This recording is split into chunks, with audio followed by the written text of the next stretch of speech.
फिर भी हाशियोंग उस लड़के से कहता, तो तुम क्या हमें पैसे वापस करोगे?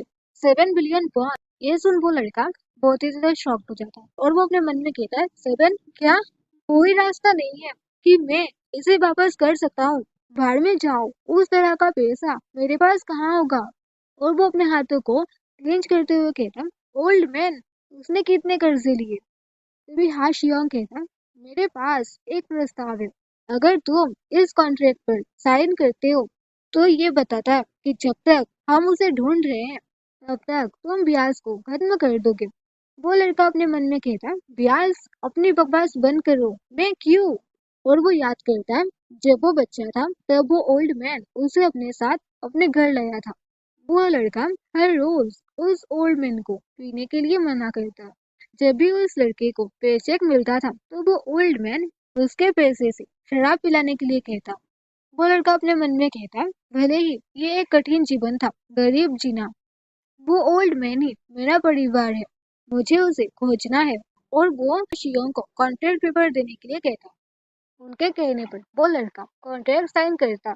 फिर भी वो लोग उस लड़के को पकड़कर बेहोश कर देते हैं। उस लड़के को जब होश आती है तो वो खुद को एक कमरे पर चेन से बंधा हुआ पाता है। उसे कुछ भी समझ नहीं आ रहा होता और वो अपने पाँव में लगी चेन को खोलने की बहुत कोशिश करता। कुछ देर कोशिश करने के बाद वो थक जाता। फिर वो देखता कि दरवाजा खुला हुआ है। वो बाहर आते हुए बड़े से घर को देखने लगता। फिर भी हाशियोंग सीढ़ियों से नीचे उतरते हुए कहता, तुम बहुत जल्दी जाग गए। अब मुझे शक है कि दवा प्रभावी थी या नहीं। अगर कोई पर्सन जाता है तो सामान्य बात यह है, शांत रहे, इधर उधर ना घूमे। तभी वो लड़का जोर से चिल्लाते हुए कहता, तुमको क्या लगता है तुम क्या कर रहे हो?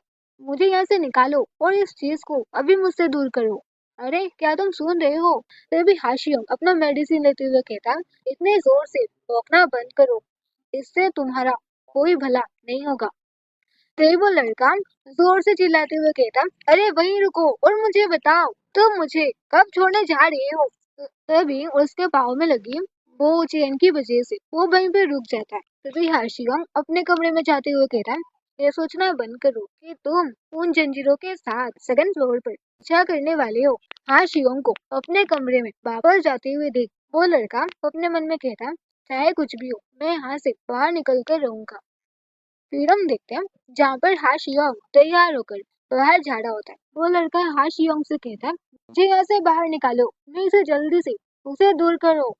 तो अब यहाँ सेकंड फ्लोर पर है ना, इसीलिए तुम मुझे वहां जाने नहीं दे रहे हो। क्या मैंने तुमको नहीं बताया था कि मैं भी इसे देखने की कोशिश करूंगा?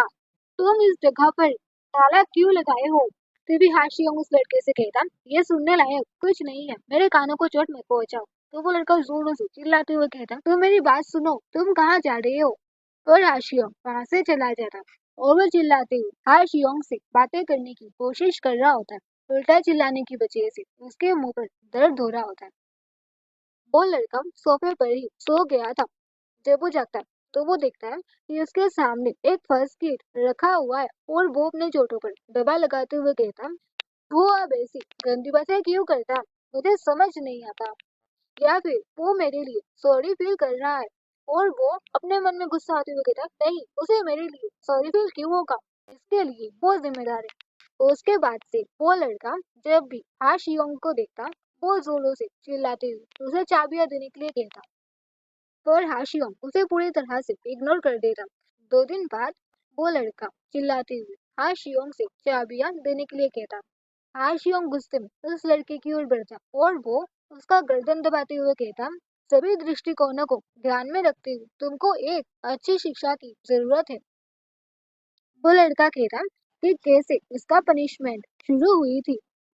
हाशियोंग जब भी उस कमरे में आता तो वो उसके साथ जबरदस्ती इंटीमेट होता है, जो उसे बीमार कर रही है और वो यहाँ से बाहर निकलना चाहता है। उसके पैरों में जो चेन था वो खुलकर अब उसकी गर्दन में आ चुकी है। उसे ये भी नहीं पता कि कितने दिन बीत चुके हैं। जब भी हाशियोंग का मन करता वो उस लड़के के साथ फोर्सफुली इंटीमेट होता। विरोध करने पर वो उसे मारता। वो लड़का हाशियोंग को बाइट कर देता तो हाशियोंग अपने ब्लड को लिक करते हुए कहता, तुमने मुझे फिर से बाइट किया। अगर तुम उसे पहले शुरुआत करते हो तो तुम अपना दिमाग खो दोगे। और हाशिया उस लड़के को बेड पर धक्का देता और उसके साथ फोर्सफुली इंटीमेट होने लगता। फिर हम देखते हैं हाशिया नहाकर बाहर आता है और वो उस लड़के की ओर देखते हुए अपने मन में कहता, वो अच्छी तरह से सोता है। और वो उसके होठों को टच करते हुए कहता, काश वो ऐसे ही चुप रहे। हाशियोंग बाहर जाने के लिए निकलता तभी उसका असिस्टेंट हाशियोंग से कहता है, आपने बहुत मेहनत की है सर, प्लीज नीचे जाइए, आपकी कार आपका इंतजार कर रही है। तभी उसका असिस्टेंट देखता कि हाशियोंग जो दवाइयाँ हमेशा लेता वो लेना भूल गया है।